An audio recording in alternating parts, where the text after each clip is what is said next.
오늘 우리에게 주시는 하나님 말씀을 함께 보겠습니다. 성경은 창세기 22장 1절에서 19절까지 말씀입니다.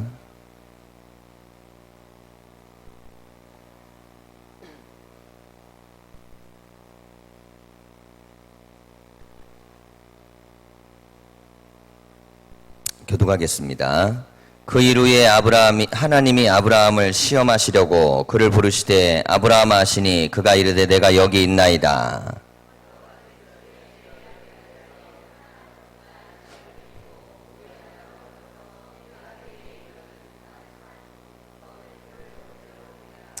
아브라함이 아침에 일찍이 일어나 나귀의 안장을 지우고 두 종과 그의 아들 이삭을 데리고 번제에 쓸 나무를 쪼개어 가지고 떠나 하나님이 자기에게 일러 주신 곳으로 가더니 이에 아브라함이 종들에게 이르되 너희는 나귀와 함께 여기서 기다리라. 내가 아이와 함께 저기 가서 예배하고 우리가 너희에게로 돌아오리라 하고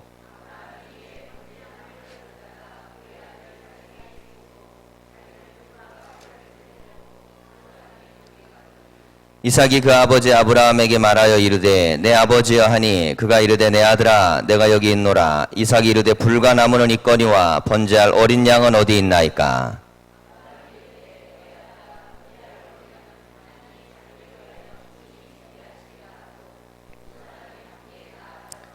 하나님이 그에게 일러주신 곳에 이른지라. 이에 아브라함이 그곳에 제단을 쌓았고 나무를 벌려놓고 그의 아들 이삭을 결박하여 제단 나무 위에 놓고 여호와의 사자가 하늘로부터 그를 불러 이르시되 아브라함아 아브라함아 하시는지라. 아브라함이 이르되 내가 여기 있나이다 하매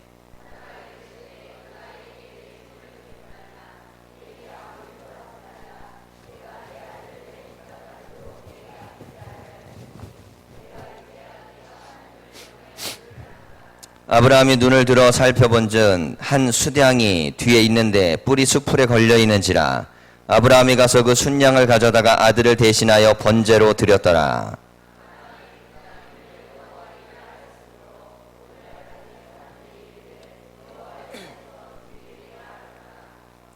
여호와의 사자가 하늘에서부터 두 번째 아브라함을 불러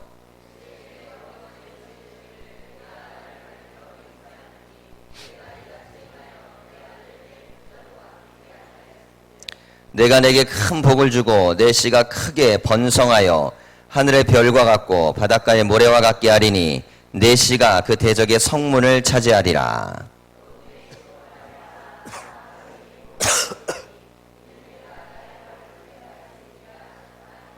함께 읽겠습니다. 이에 아브라함이 그의 종들에게로 돌아가서 함께 떠나 브엘세바에 이르러 거기 거주하였더라. 아멘. 인사하겠습니다. 사랑합니다. 한 번 더 눈을 보시면서 하시죠. 행복하게 해드리겠습니다. 제가 조금 목소리가 좀 가라앉았더라도 뭐 의식하지 마시고 오늘 나오는 말씀 중심의 은혜를 다 받으시길 바랍니다. 오늘 말씀 우리가 22장 1절을 먼저 좀 보면요. 그 일 후에 이렇게 돼 있어요. 그 일. 어떤 일이 있었냐면 아브라함에게는 두 가지의 문제가 있었습니다. 하나는 가정 문제죠. 이제 자기가 낳은 두 아들. 그런데 아내가 다르다 보니까 이 집안의 갈등이 끊이질 않았어요. 근데 하나님께서 이걸 해결을 해줬습니다. 그래갖고 한 가정을 떠나게 하고 또 그들이 번성하고 잘 되게 해결을 해줘서 이스마엘의 문제가 깨끗이 정리가 됐어요. 자, 그리고 이 아브라함 집안 밖에 있었던 문제, 이게 이제 아비멜렉이 사는 영토에서의 지역적 갈등 문제가 있습니다. 근데 이것도 하나님께서 해결을 잘 해주셔갖고 아비멜렉이 와서 아브라함에게 겸손하게 얘기하면서 자기가 이 아브라함과 좋은 관계를 맺고 싶다고 찾아왔어요.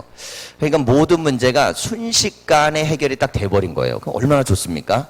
앞으로 이렇게만 탁 살았으면 좋겠는데 그런 외적인 내적인 문제가 딱 해결되고 난 그때 하나님이 아브라함에게 말씀을 하시는 거예요. 근데 이거는 청천벽력과 같은 말을 하죠.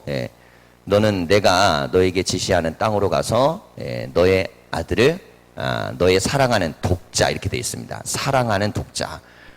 그러니까 독자도 바치기 어려운데 사랑하는 독자예요. 이 아들을 내가 지시하는 땅에 가서 바쳐라 그렇게 돼 있어요. 근데 그 지시하는 사는 영어로 볼 때는 미래로 돼 있습니다. 그러니까 우선은 가면서 주님의 감동을 주시는 거예요. 지금 말하면 가다 보면 이제 주시는 거예요. 자, 우리가 이제 이 이야기를 통해서 우리가 궁금해야 될 것이 있습니다. 여기서 분명히 이제 영어 단어는 테스트라는 단어가 쓰였어요. 하나님이 시험하신 겁니다. 아브라함이 뭘 시험하셨냐면 아브라함의 믿음을 시험하셨어요. 그런데 우리가 창세기 12장 보면 하나님이 아브라함에게 너는 너의 친척 본토 아비집을 떠나서 내가 너에게 지시하는 땅으로 가라 이렇게 돼 있죠. 자, 그럼 왜 이 메시지가 이렇게 중요하냐면 사람이요, 믿음이 성장할 때도 좋아질 때도 사람이 중요한 역할을 합니다. 그래서 주변 사람, 은혜로운 사람을 잘 만나야 믿음도 좋아져요. 자, 그런데 반대도 마찬가지예요. 사람을 무너뜨리는 거는 또 사람이에요. 그 중에서 가장 나를 무너뜨리는데 가장 큰 영향력을 미치는 게 누구냐? 불행히도 가족입니다. 근데 어떤 가족이냐면 내가 의지하고 의존하는 가족이에요. 자, 내가 무시하면, 그 가족을 무시하면 별로 신경을 안 써요. 나 저 사람 별로 신경 안 써. 내 동생 별로 안 써. 뭐 내 아버지 별로 신경 안 써. 나는 내 길을 갈 거야. 자, 이렇게 가족의 구성원에 대한 부분을 별로 신경 안 쓰는 사람이면 덜한데 보통의 경우는 그렇게 되기가 쉽지가 않아요. 자, 보세요. 이번에 우리나라에서 이게 대통령 지시명령이 대통령 이 권한 안에서 막 내리죠. 그 중에 하나가 이제 역사교과서 문제 지시 내렸어요. 국정화 폐기해라. 근데 국정화의 핵심은 뭐냐면 박근혜 전 대통령의 아버지의 우상화가 핵심입니다.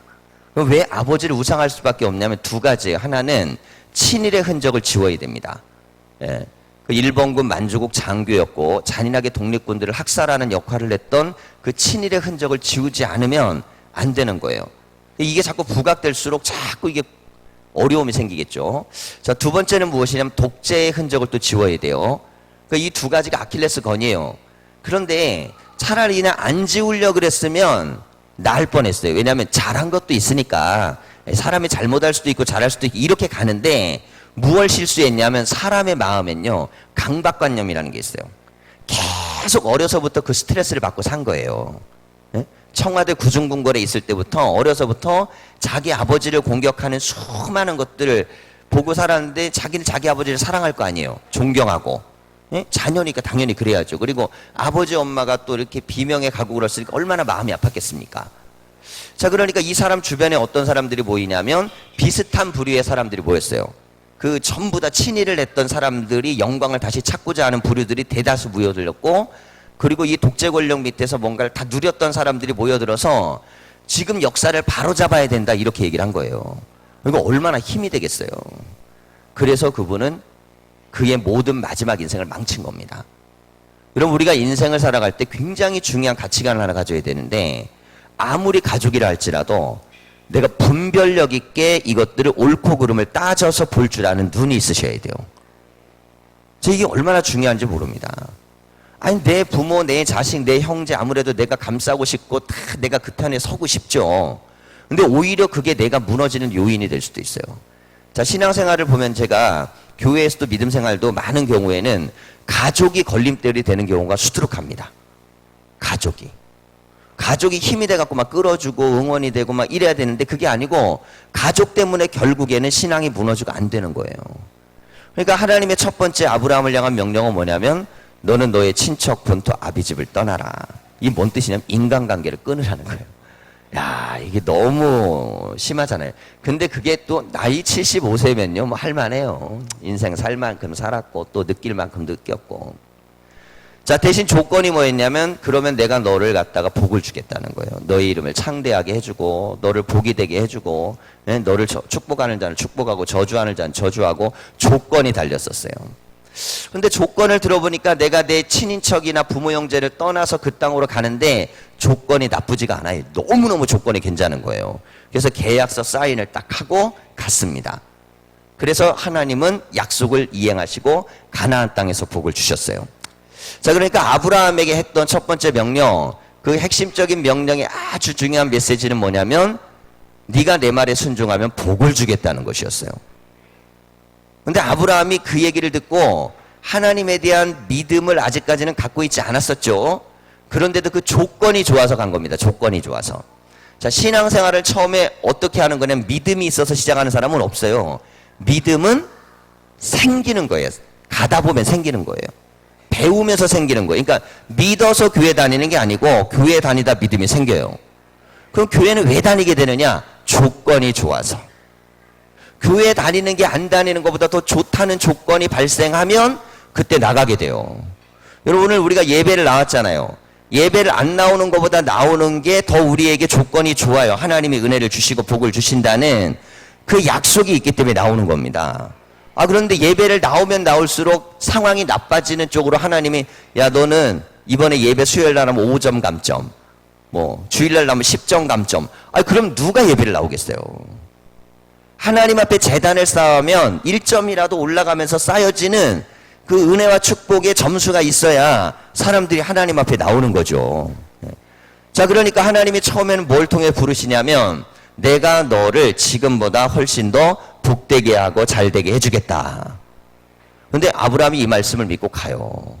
그리고 나서 100세까지, 75세에서 100세까지 25년 동안 많은 믿음의 굴곡을 거치지만 결국은 하나님이 아들을 주셔서 이삭이 태어납니다. 그리고 한 16년 정도 지나서 이제 그러면 보세요. 한 25년에 16년이면 40년 정도 되는 거죠. 믿음 생활이 한 40년 이상 깊어졌을 그때에 오늘 말씀을 하신 거예요. 뭐라 그랬냐면, 너는 내가 너에게 지시하는 땅에 가서 너의 사랑하는 독자 이삭을 번제로. 번제가 이게 타는 제물이라는 뜻입니다. 태워갖고 제물로 드려라. 근데 여기에는 조건이 없어요. 그걸 하면 뭘 이렇게 잘해준다신 그런 약속이 없어요. 하나님이. 우리가 이게 교회를 나오고 믿음 생활을 하면 하나님 뭔가 미래에 대해서 좋은 약속을 좀 해주셔야 좋을 거 아니에요. 그런 거 다 듣고 싶으시죠. 꿈에라도 주님이 나타나셔갖고 내가 너를 사랑한다. 한마디만 해주면 얼마나 좋아. 귀에다가 음성을 들려준다든지, 말씀을 보여준다든지. 여러분, 그럼 얼마나 우리가 감동하고 감격하겠어요. 이 좋아지는 것에 대해서. 자, 그런데 이 아브라함에게는 지금 인생의 모든 문제가 다 해결됐는데 하나님이 시험거리가 되고 말았습니다. 이번에는. 근데 아브라함은 이 3일 길을 그대로 걸어가요. 제가 이걸 생각을 좀 해봤어요. 자기의 사랑하는 독자 이삭을 번제로 드릴 수 있는 용기가 과연 우리 가운데 있을까? 이건 이제 두 번째 치고라도. 근데 믿음이 충만하고 은혜가 충만해서 결단을 했어요. 근데 사람은 기도회 때 결단하고 예배방 문 열고 나갈 때 마음이 바뀌어요. 아침에 기도하고 점심 때 마음이 바뀌어요. 그런 거 경험 안 해보셨어요? 분명히 기도할 때는 결단하고 하나님께 막 이렇게 주님을 위해 살겠다고 믿음의 결단하고 예배당 문 열고 나가고 내려가는 계단 내려가면서 바뀌어. 사람이 지속적으로 자기 결단을 유지한다는 게 결코 쉬운 게 아닙니다, 우선. 그런데 그 결단이 굉장히 강력한 것일수록 더 힘듭니다. 지금 평생 아브라함이 한 번도 안 해본 결단을 지금 하나님이 요구하시는 거예요. 한 번도 안 해본 거. 근데 그거를 순간적으로 결단해서 그냥 그 자리에서 딱 하면 순간적인 감정으로 할 수 있는데 이게 3일 길을 가야 돼요. 그럼 이건 감정으로 못 합니다. 가면서 계속 생각해야 돼요. 내가 이 길을 가는 게 맞는가? 하나님은 나에게 축복도 안 하셨는데 내가 이 길을 가는 게 맞는가? 내가 내 자식을 드리는 게 맞는가? 얼마나 많은 번민과 생각을 하면서 그 거리를 가겠어요. 그런데 그 많은 생각 중에서도 발걸음을 한 번도 뒤로 돌리지 않았습니다. 여러분, 승리하는 사람, 성공하는 사람, 하나님의 역사하신 사람은요, 별하별 생각과 고민과 마음의 번잡함이 있어도 발걸음을 뒤로 돌리지 않는 사람이에요. 앞을 향해 가야 됩니다. 앞을 향해. 하나님의 원하시는 그 자리까지 앞을 향해 가는 거예요. 그동안 이 아브라함이 이 가면 갈수록 어떤 마음이 들었을까요? 그 마음은 성경 안에 기록되어 있지 않습니다. 그런데 그의 언어 속에서 나오는 대화 속에서 있어요. 종들에게 얘기하면서 내 아들하고 위에 올라가서 번제를 드리고 올 테니까 기다려라. 그랬더니 아들이 아니 나무도 있고 불도 있는데 번제를 드릴 재물은 어디 있습니까? 자, 그때에 이 아브라함이요, 자기 마음속에 있는 진실한 하나님을 향한 기대에 대한 소망을 가진 말을 내뱉습니다. 하나님께서 우리를 위해서 준비해 놓으셨다. 하나님은 그런 얘기를 한 적이 없어요, 아브라함에게. 그런데 아브라함의 마음속엔 어떤 것이 있었냐면, 이때까지 내 인생을 살아가면서 하나님은 한 번도 나를 배신한 적이 없습니다. 나는 하나님을 배신한 적이 있지만 하나님은 나를 배신한 적이 없어요. 나는 하나님을 떠난 적이 있지만 하나님은 나를 떠나시지 않았습니다. 자, 이것을 아브라함은 인생에서 깨달았어요. 그러면서 하나님이 비록 내 미래에 대해서 좋은 조건을 달아주시진 않았지만 이때까지 나에게 하셨던 하나님이 내 미래를 위해 준비하셨을 것에 대한 소망과 기대를 가진 겁니다.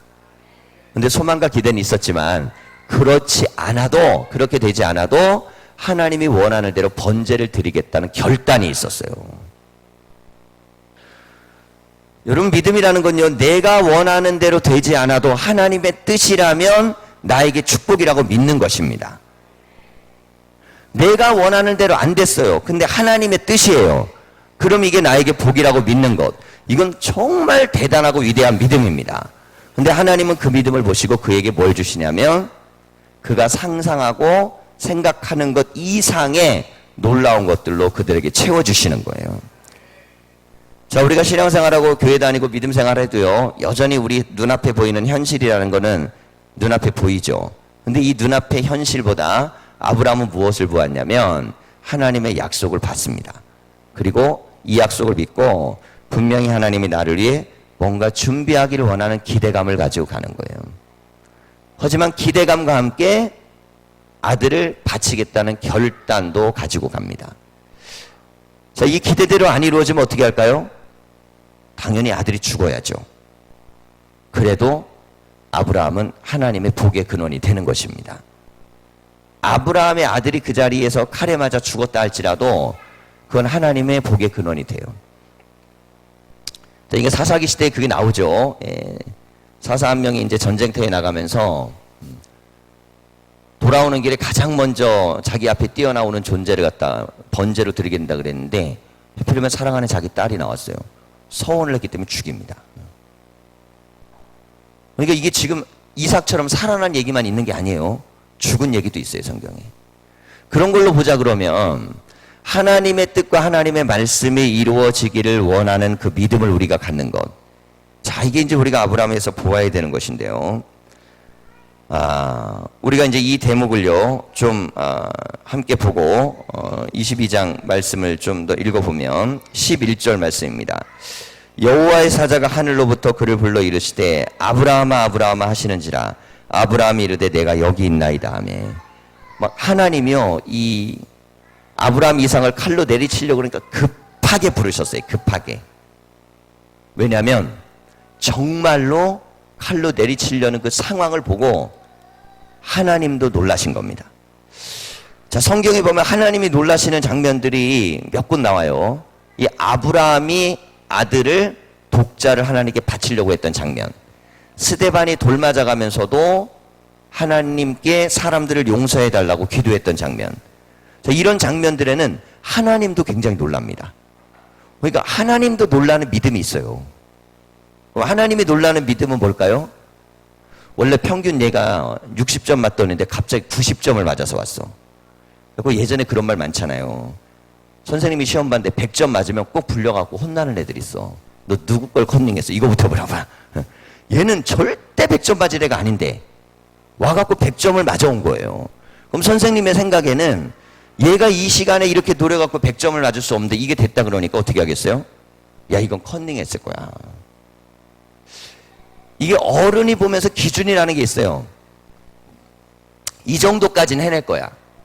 근데 아브라함은 그 정도를 뛰어넘은 겁니다. 그래서 아브라함이 믿음의 본이 되는 거예요. 자, 사람마다 딱 보면 얼추 보이는 믿음이 있어요. 아, 저분은 저기까지는 믿겠구나. 여기까지는 기도하고, 여기까지는 말씀 순종하고, 여기까지는 주의 뜻대로 행하겠구나. 어김없이 거기서 유턴합니다. 참 이게 그 사람의 한계예요. 야, 이거 조금만 더 믿음을 갖고 조금만 더 기도하고 조금만 더 잘하면 좋을 텐데 이상하게 어김없이 거기서 유턴을 해요. 그러면 더 못 올라가는 거예요. 그러니까 지금 아브라함도 여기에서 돌아가야 될 시점인데 3일길에서 돌아가질 않았잖아요. 마지막 내리치는 순간까지 유턴하지 않습니다. 그리고 나서 주의 명령에 마지막 순종을 했어요. 그런데 이건 하나님도 놀라신 겁니다. 여러분, 우리가 믿음을 달라 그럴 때요, 하나님 앞에 그렇게 구해보세요. 그리고 곰곰이 내 인생의 과거를 생각해 보세요.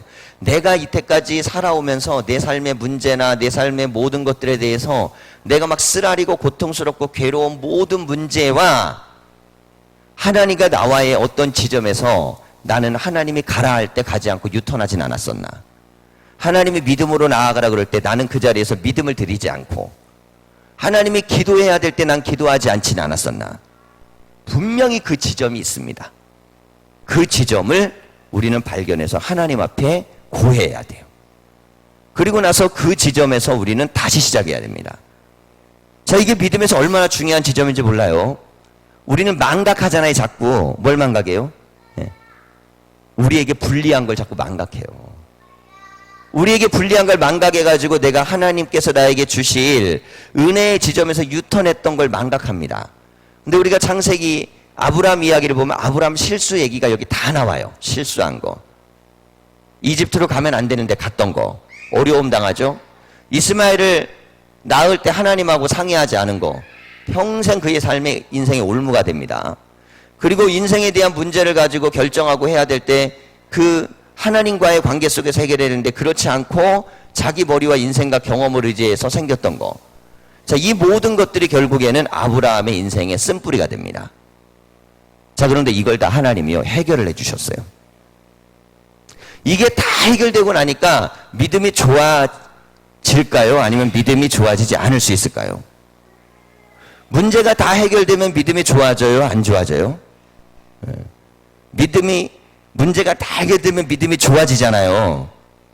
얼마 동안? 잠시 동안. 문제가 해결이 되면요, 사람이 믿음이 좋아지면 계속 좋아지는데 잠시 동안만 좋아져요.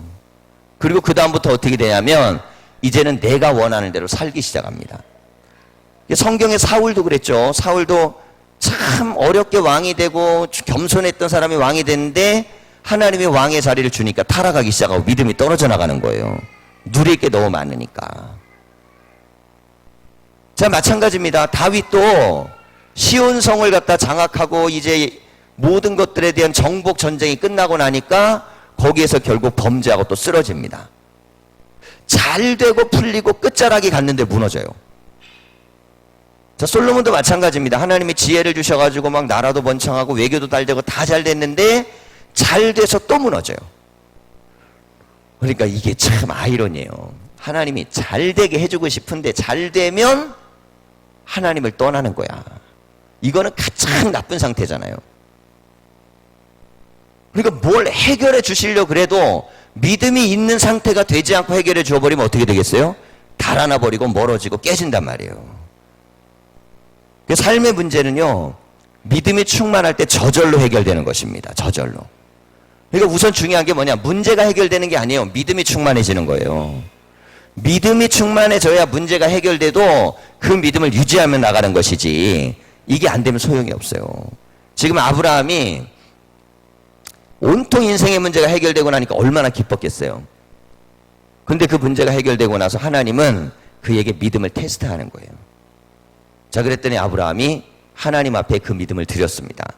자, 그렇게 했을 때에 14절을 보면 아브라함이 그 땅 이름을 여호와 이레라 하였으므로 오늘날까지 사람들이 이르기를 여호와의 산에서 준비되리라 하더라 그랬어요. 하나님께서 준비하신다. 그거는 경험하기 전까지는 고백할 수 없는 거예요. 그 전까지는 그냥 기대만 한 거예요. 하나님이 이렇게 해주셨으면 좋겠는데.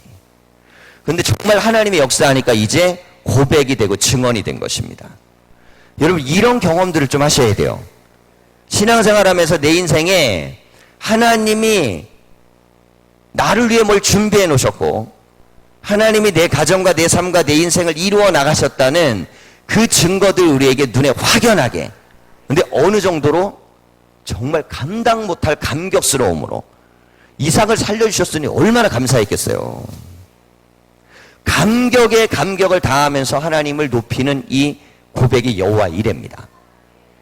자, 근데 여호와 이레가 있을 때 하나님의 아브라함에게 이렇게 말씀을 하셨어요. 자, 우리가 12절 보면요. 사자가 이르시되 그 아이에게 내 손을 대지 말라. 그에게 아무 일도 하지 말라. 내가 내 아들 내 독자라까지도 내게 아끼지 아니하였으니 세상에서 가장 소중한 것도 하나님께 아까워하지 않아요. 이게 되게 중요한 믿음의 기준입니다. 나에게 가장 소중한 걸 하나님께 아까워하지 않아요. 그래서 하나님께서는 이걸 보고 내가 하나님을 경외하는 줄 아노라 그랬습니다. 그러니까 진정한 경외는 뭐예요? 나에게 가장 아까운 것이 하나님 것이라고 인정하고 그리고 드릴 수 있고 맡길 수 있는 믿음입니다. 그러니까 하나님하고는 싸우면 안 돼요. 하나님은 싸움의 대상이 아니에요. 하나님은 투쟁의 대상이 아닙니다. 하나님은 믿음의 대상이 되어서 하나님 앞에 내가 이해할 수 없는 수많은 일이 나에게 일어나죠. 세상의 모든 걸 어떻게 다 이해하겠어요. 그건 불가능한 거예요. 이해할 수 없는 수많은 일 속에서도 하나님은 오르시다는 믿음을 붙들고 나아가야 됩니다. 왜냐하면 뭘 내가 많이 알아가지고 인생의 문제가 풀리는 게 아닙니다. 왜냐하면 인생은 다 알 수도 없어요. 하물며 내 속마음도 모르잖아요. 변덕스러워갖고 아침 저녁으로 막 변하고 나랑 같이 사는 사람 마음도 모르잖아. 맨날 그러잖아. 서로 당신 내 마음을 알기나 해. 뭐 어떻게 알아요? 그 마음이 들여다보의 마음이 안 들여다보는 거 어떻게 알아요? 아니 내가 내 마음도 모르고 가까운 사람 마음도 모르는데 우리가 뭘 많이 알겠어요 그렇게. 여러분 뭘 알아갖고 인생을 잘 사는 게 아닙니다. 우리가 세상을 무지해도 하나님의 도우심이 우리 가운데 있어야 돼요. 그래서 우리가 다른 건 잘 몰라도요 하나님을 잘 알면 됩니다. 하나님. 좀 세상은 좀 무식해. 근데 하나님을 잘 알아. 그럼 이 사람은 하나님이 좋은 사람 붙여주시고 좋은 상황을 만들어주시고 좋은 길로 인도하세요. 왜냐하면 하나님께 붙어 있으니까. 붙어 있는 믿음을 가져야 돼요. 예전에 학생부 수련회 오신 강사 목사님이 아이들 설명을 하려고 한 명을 불러내더니 A4 종이 하나를 탁 놓고 그러는 거예요. 손가락으로 이걸 뚫어봐 그랬더니 그 힘센 애가 하나 탁 했더니 쫙 뚫린 거야. 대단하죠?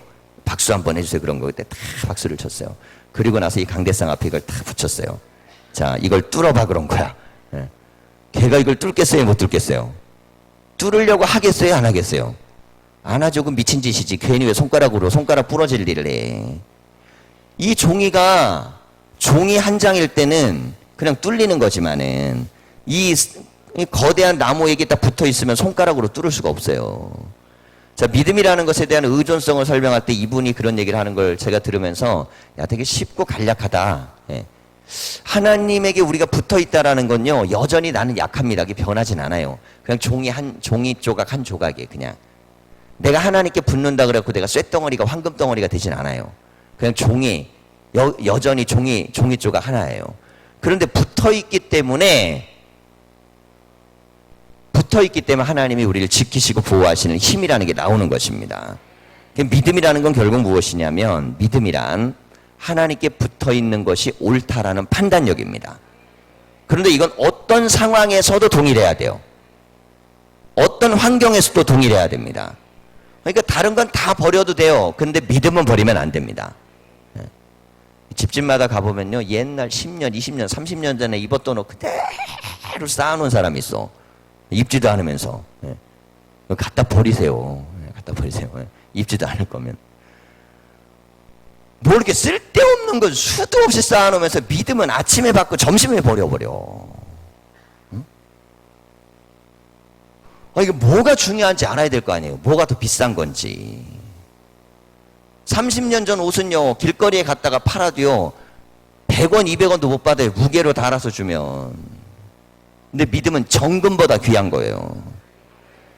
이게 선택의 문제가 그렇게 중요합니다. 그러니까 아브라함이 지금 뭘 선택했어요? 경험을 선택한 게 아니고 자기의 판단력을 선택한 게 아니고 하나님에 대한 믿음을 붙들었습니다.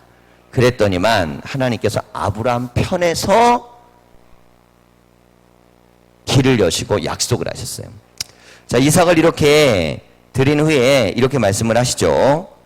15절을 보면 여호와의 사자가 하늘에서부터 두 번째 아브라함을 불러, 자, 처음에는 내리시지 말라고 했습니다. 근데 두 번째는 이렇게 말씀하셨어요. 이 은혜가 우리 성도님들에게 있기를 소망합니다.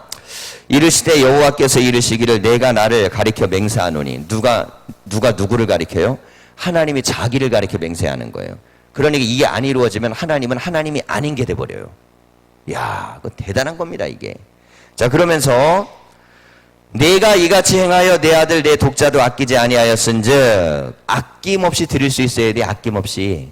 여러분 보세요. 하나님 앞에 내가 드릴 수 있는 환경인데 아까워서 못 드리잖아요. 그러면 딴 데로 더 큰 게 반드시 나갑니다.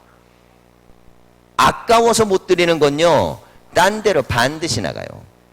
없어서 못 드리는 건 하나님도 다 받아들이고 이해하시죠. 근데 아까워서 못 하면서 그걸 갖다가 하나님께 못 드리는 거는, 그런데 다른 것도 다 해. 아까워서 그거는 못 하면서. 그러면 딴 데로요, 다 술술술술 다 새 나가요. 그럼 이렇게 하시면 어디 한번 그게 얼마나 너하고 같이 있나 보자. 이 지켜보시는 거야. 여러분, 아낌없이 주님께 드린다 그래가지고 주님이 우리 걸 다 뺏는 무슨 뭐 양아치 아니잖아요. 양아치 하나님. 예? 막 뺏어가지고 그거 갖고 막 뒤에 숨기고 뭐 이렇게 갈취하고. 여러분, 하나님은요, 내 형편과 사정을 다 아세요. 그러니까 이게 내 마음에 드리고 싶은 마음이 드는 것도 은혜고, 이게 드려질 수 있는 마음이 생기는 것 자체가 역사예요. 그런데 이게요, 하나님도 지금 보세요. 순간적으로 결단해서 드려라 이렇게 안 하잖아요. 3일길을 시간을 줬다니까요. 깊게 생각하고, 오래 생각하고, 철저하게 생각하고. 그러니까 우리가 뭘 하나님께 내가 뭔가 결단할 때는요, 깊이 있게 생각하고 고민하고 기도하고 내 안에 확신이 들 때 행하시면 돼요. 근데 지금 아브라함은 어떻게 합니까? 그렇게 하잖아요. 순종해서 갔어요. 하루가 다 되돌아올 수도 있고 이틀 가다 되돌아올 수도 있고 되돌아올 수 있어요. 근데 하나님이 뭘 보셨느냐? 여호와를 경외하는 아낌없이 주님께 드리고 싶은 그런 아브라함의 마음을 보신 거예요. 여러분, 우리가요, 내가 가장 아까워하지 않는 존재가 하나님입니다. 나에게는. 나는 내 남편에게 뭘 다 줘도 아깝지 않아. 그럼 남편이 하나님이야. 난 자식에게 뭘 다 줘도 아깝지 않아. 그럼 자식이 하나님이야. 근데 하나님하고 자식하고 갈등이 생겨. 그러면은 자식 따라가. 이게 우상 숭배가 되는 거예요. 우상이 결국 뭡니까? 하나님 아닌 다른 존재를 하나님 자리까지 올려놓는 것입니다. 여러분, 우리에게 가장 소중하고 귀한 존재는 나를 창조하신 하나님이에요. 근거가 분명해요. 왜 하나님이 그러면 나에게 가장 소중한 존재, 나의 근원이기 때문입니다. 근원. 나의 근원 되시기 때문에 내 생명의 근원이고 내 구원의 구원이고 근원이고 내 모든 것의 근원이 하나님이세요. 그러니까 아까운 게 없죠. 왜냐면 이게 다 하나님 거니까. 사실은 다 하나님 거잖아요. 제가 우리 애들한테도 가끔 말씀드렸잖아요. 가끔 가게 시킨다고. 뭐 이렇게 지난번에는 짜장면하고 짬뽕하고 먹으러 갔어. 너무 맛있어 보여갖고 내가 이걸 한 숟가락 드니까 날 째려보더라고, 아들이. 왜냐면 많이 안 시켰거든. 내가 그랬어. 얘 내 돈으로 샀어. 이게 내 거야. 너는 나한테 지금 얻어먹는 거야. 그랬더니 아무 말도 안 해. 난 가르쳐줘요, 그렇게. 왜냐면 내가 사줬으니까 이건 네 거야 하는 순간부터는 아빠 왜 내 걸 먹어요? 그럴 거 아니에요. 여러분, 우리의 모든 생명은 내가 태어났다고 내 게 아니고 나를 이 땅에 존재하게 하신 하나님이라는 믿음이 있으면 아깝지가 않아요. 감사하죠. 아유, 아버님 저에게 이렇게 길러주시고 낳아주시고 이렇게 짜장면까지 사주시고 한 젓가락 드시옵소서. 예? 이게 정상적인 거지. 그렇지 않겠어요? 예. 왜 그게 정상일까요? 이 짜장면의 근원이 어딘지를 알아야죠. 우리가 믿음과 신앙의 근원이 하나님이라고 생각할 수 있으셔야 돼요. 뭘 그렇게 엄청나게 똑똑하고 대단하고 능력 있어갖고 뭘 인간이 많이 하는 것 같아도 한 번에 무너지는 겁니다. 한 번에. 제가 요즘요 그 생각을 좀 해요. 삼성의 이건희 회장이 몇 년 동안 누워서 못 일어나시잖아요. 우리나라에서 최고 부자인 거 아시죠? 난 그 부자인데 하나도 안 부러워. 돈이 엄청나게 많은데 그분은 빚도 없잖아. 근데 나 하나도 안 부러워요, 그분이. 왜냐하면 나는 그분이 못 먹는 짜장면을 먹잖아. 사람이라는 존재가 어디까지 완벽하게 올라갈 수 있겠어요? 언젠가는 무너지고 병들고 그러다가 죽는 거예요. 그래서 사람은 영생을 사모할 줄 아는 눈이 있어야 돼요. 대단해봤자 얼마나 대단하고 뭐 얼마나 가져봤자 얼마나 가졌겠어요. 왜 그 가족들이 지금 이 아버지가 지금 돌아가시지 않도록 그렇게 하는 줄 아세요? 이게 지금 정리가 안 됐어. 재산 문제가. 지금 아버지 돌아가셨다가니 삼성 자체가 풍지박산이 날 어마어마한 어마어마한 일이 벌어지잖아요. 이 놀라운 일을 보세요. 지금 삼성의 아들은 교도소가 있고 삼성 계열의 JTB 사장은 미국 특사로 가요. 이게 한 집안 사람들인 거 아시죠? 다. 뭘 그런 걸 모르진 않죠. 우리 교인들 레벨 수준이. 예? 이게 지금 대한민국에 엄청난 일이 일어나는 거예요. 한 사람은 지금 폭삭해가지고 교도소 들어가 있고 한 사람은 떠가지고 지금 미국 대통령 만나러 간다니까요. 같은 집안에서. 그때 삼성의 다 이게 같은 서로 다 이렇게 서로 그래요. 서로 알고 들어가면 그 안에 내가 그래. 아유 참. 집안도요 너무 그렇게 수백억 수천억이 아니라 수조 원 갖고 있는 집은 별로 안 좋은 것 같아. 그래서 그런 기도를 하지 마세요. 그런 기도를 하지 마세요. 하나님, 우리 아들이요 수조 원을 갖는 아들이 되게 해주십시오. 그러지 마세요. 그런 기도 별로 좋은 기도가 아닌 것 같아. 우스개처럼 얘기하는 거지만 여러분 돈이 엄청 많다 그래갖고 그 사람이 그 인생이 정말 성공이나 승리냐, 여러분 그런 거겠어요? 아니에요. 죽는 순간에도 행복하게 눈 감고 죽는 게 좋아요. 웃으면서 죽으세요. 웃으면서. 천국이 눈에 보인다. 요단강이 눈에 보인다. 할렐루야. 이러면서 죽어야지. 난 죽기 싫어. 예수 안 믿는 사람 가갖고 마지막 임종 때 가가지고 믿음 없는 사람이 막 귀신이 역사하고 그러면요 막 발악을 합니다. 근데 영접하고 은혜가 딱 들어가면요 그 사람이 다 그래요. 나는 이제 천국으로 간다고. 참 기가 막혀요. 그 임종할 때 보면. 저는 노인들 목회를 많이 했으니까 마지막 임종을 많이 지켜봤거든요. 여러분 뭐 이 땅에서 그렇게 많이 쌓아놓는 것도 성공일지 모르지만 그건 그냥 이게 놓고 가야 되니까 영생에 이르는 하나님의 은혜를 붙드셔야 됩니다. 자, 그런데 아브라함도 이제 나이가 있고 인생이 있으니까 다음 세대가 걱정될 거 아니에요? 근데 하나님이 약속을 하는 거예요. 너는 너의 선주의 길, 곧 죽음의 길로 가지만은 너의 자손들은 내가 책임지겠다는 겁니다. 세상에 이거보다 더 좋은 말이 어딨어요? 네 자식들을 내가 책임지겠다. 아니 네 자식을 내가 책임지겠다고 하나님이 얘기하셨는데 그거보다 대단한 게 어디 있어요? 근데 이유가 뭐예요? 이유가 네가 나를 경외했기 때문에. 그러니까 하나님 왜 우리 집안에 우리 자녀들은 이래요? 이렇게 물을 필요가 없어요. 그냥 하나님을 경외하는 걸 보여드리면 하나님이 알아서 내 자식과 내 미래는 열어주시는 거예요. 이게 성경에 예언된 약속입니다. 약속. 이 약속을 믿고 아브라함은 그 축복을 받았어요. 자, 그러면서 큰 복을 이제 내려주시는 거죠. 17절 이하 보면 내가 내게 큰 복을 주고 내 씨가 크게 번성하여 하늘의 별과 같고 바다의 모래와 같게 하리니, 이건 이미 아들을 낳기 전에 주셨던 약속을 재확인하는 겁니다. 내 씨가 그 대적의 성문을 차지하리라. 이거는 더 큰 축복을 또 주시는 거예요. 숫자만 많아지는 게 아니라 강성하게 된다는 것이죠. 또 내 씨로 말미암아 천하 만민이 복을 받으리니. 야, 이게 얼마나 축복된 말씀입니까?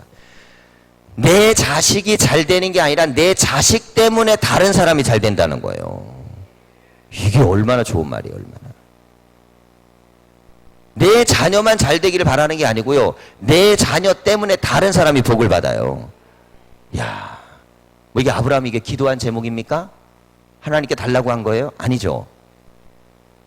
그냥 믿음을 보여드렸더니 주님이 그냥 말씀해 주신 거예요. 여러분, 그러니까 뭘 이렇게 달라고 안 하셔도요, 하나님께 내가 진정한 믿음을 드리면 하나님 우리에게 내가 생각하는 것보다 훨씬 더 큰 것을 주세요. 그래서 우리가 뭘 위해 기도해야겠어요? 믿음을 위해 기도해야 됩니다. 그러면 여기서 봐야 되는 거, 이삭이 제단 위에 어떻게 올라갈 수 있었을까?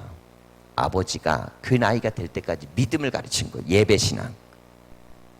믿음을 가리키고 예배신앙을 가리키고 예배자리 갖고 하물며 죽음의 자리까지 올라갈 수 있는 그 믿음을 가르쳐 놓았더니 제단 위에 올라가잖아요. 그래서 이삭은 복을 받는 겁니다. 그 이삭이 복을 받을 수 있었던 이유, 이삭은 성경에 보면 그 분량이 많지 않아요. 이삭에 대한 스토리가 많지 않습니다. 근데 이삭은 그의 농사를 지었더니 100배나 거두었더라 그랬어요. 농사를 짓는데 100배를 거둬, 평균치보다. 똑같은 걸 심었는데 100배는 이건 정말 기적 같은 일이에요. 근데 이 일이 왜 이루어집니까? 바로 이때 제단 위에 올라갔던 그 예배신앙과 믿음이 결국엔 하나님께서 그 약속을 이루는 능력이 되신 거예요. 여러분, 우리가 예배에 나오는 것이 얼마나 가치 있고 소중한 것인지를 아브라함을 보면서 믿고, 그리고 그 믿음의 역사가 우리를 위해 이루어지기를 위해 기도하셔야 돼요. 그래서 내가 할 수 있는 게 많이 없으면 그냥 내 자식을 주님께 맡겨버리는 거예요. 가장 현명한 겁니다.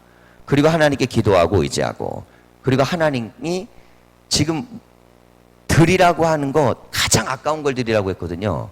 근데 아까워하지 않았어요. 자, 내가 시간이 아까워. 그럼 하나님은 그 사람에게 시간으로 테스트합니다. 야, 너 언제 어느 때 예배 드려? 시간 아까운 사람한테. 관계가 아까워. 난 그 사람 꼭 만나야 돼. 그러면 그 사람 만나지 말고 넌 하나님께 나와. 이걸 갖고 얘기하세요. 자, 내가 뭐 이렇게 가장 소중히 물질이 아까워. 넌 물질보다 나를 사랑하는지 아닌지 그걸 갖다 나에게 보여줘. 어떤 존재가 아까워. 나는 그 존재, 그 모든 사람이든 어떤 존재에게 난 모든 걸 다 기울여. 그런데 하나님을 더 존경하고 높일 때는 그 존재 자체도 살려주시는 거예요. 그래서 보세요. 이삭을 드리니까 이삭을 살려주잖아요. 살려줄 뿐만 아니라 복을 주고, 복을 줄 뿐만 아니라 그를 강성하게 해주셨습니다. 오늘 우리가 주님께 나아가는데 여러분, 구약에 주신 이 말씀이 우리의 가정에, 우리의 삶에 다 이루어지시길 바랍니다. 그 믿음 갖고 기도하고 응답의 역사가 다 있기를 간절히 축원합니다. 기도하겠습니다.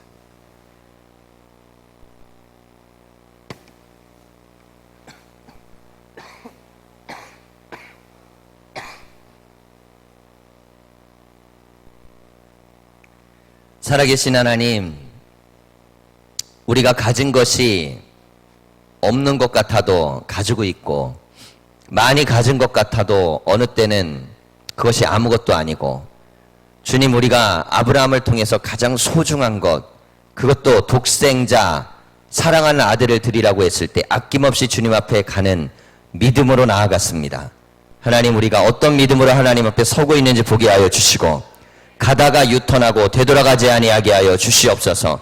우리는 제단 앞에 나아가게 하여 주시고, 제단 앞에 제물을 올려놓게 하여 주시고, 믿음으로 예배하게 하여 주시고, 하나님의 음성에 마지막까지 순종하게 하여 주시옵소서. 그리하여 주의 뜻이 어떠하든 간에 하나님이 반드시 이루실 것에 대한 믿음을 가지고 우리는 내어 맡기고 나의 몫을 다하게 하여 주시옵소서. 나의 예배를 드리게 하시고, 나의 기도를 드리게 하여 주시고, 나의 은혜를 체험하게 하여 주시고, 하나님의 뜻을 이루게 하여 주시옵소서. 40일 기도의 기간입니다. 하나님, 우리의 믿음의 그릇이 커지기를 원합니다. 수준이 올라가기를 원합니다. 아브라함에게도 더 큰 복을 주시려고 하나님은 더 큰 시험을 주셔서 믿음을 테스트하셨습니다. 이 40일의 기도에 하나님 이제 절반을 지나갑니다. 나머지 기간 하나님, 우리가 기도의 자리, 믿음의 자리, 하나님 앞에 시간을 드려야 되는 그 자리에 우리는 시간을 주님보다 귀히 여기는 것이 아니라 시간을 만드신 하나님을 귀히 여기는 믿음으로 나아가게 하여 주시옵소서. 그리하여 우리의 모든 일상을 돌보시며 역사하심에 인도하시는 신비로운 하나님을 경험하게 하여 주시옵소서. 예수님의 이름으로 기도하였습니다. 아멘.